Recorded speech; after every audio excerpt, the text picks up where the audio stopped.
Is there a border we will never cross? Are there places we will never reach, no matter how hard we try? Turns out there are. Even with science fiction technology, we are trapped in our pocket of the universe. How can that be? And how far can we go?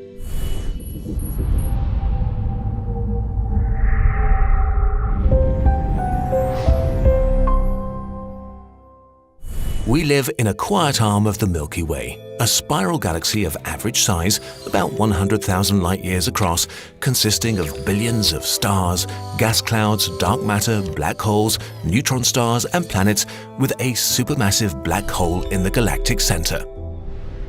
From afar, our galaxy seems dense, but in reality, it consists mostly of empty space. With our current technology, sending a human to the closest star would take thousands of years. So our galaxy is pretty big. The Milky Way is not alone though. Along with the Andromeda Galaxy and more than 50 dwarf galaxies, it's part of the Local Group, a region of space about 10 million light-years in diameter.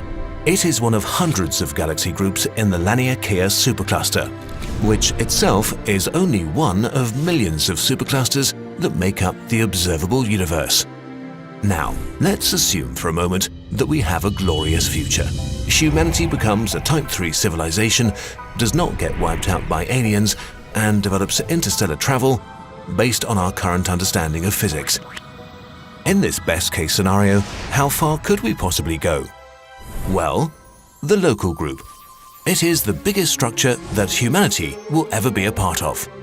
While it is certainly huge, the Local Group accounts for only 0.0000000001% of the observable universe. Let this number sink in for a moment. We are limited to 100 billionth of a percent of the observable universe. The simple fact that there is actually a limit for us and that there is so much universe that we will never be able to touch is kind of frightening. Why can't we go further? Well, it all has to do with the nature of nothing. Nothing, or empty space, isn't empty but has energy intrinsic to itself, so-called quantum fluctuations. On the smallest scale, there is constant action, particles and antiparticles appearing and annihilating themselves. You can imagine this quantum vacuum as a bubbling pot with denser and less dense regions. Now, let's go back 13.8 billion years when the fabric of space consisted of nothing at all. Right after the Big Bang, in an event known as cosmic inflation, the observable universe expanded from the size of a marble to trillions of kilometers in fractions of a second. This sudden stretching of the universe was so fast and extreme that all those quantum fluctuations were stretched as well, and subatomic distances became galactic distances, with dense and less dense regions. After inflation, gravity began to pull everything back together. At the largest scale, the expansion was too quick and powerful to overcome, but at smaller scales, gravity emerged victorious. So over time, the denser regions or pockets of the universe grew into groups of galaxies like the one we live in today. Only stuff inside our pocket, the Local Group, is bound to us gravitationally. But wait, what's the problem then? Why can't we travel from our pocket to the next one? Here, dark energy makes everything complicated. About 6 billion years ago, dark energy took over. It's basically an invisible force or effect that causes and speeds up the expansion of the universe. We don't know why or what dark energy is, but we could observe its effect clearly.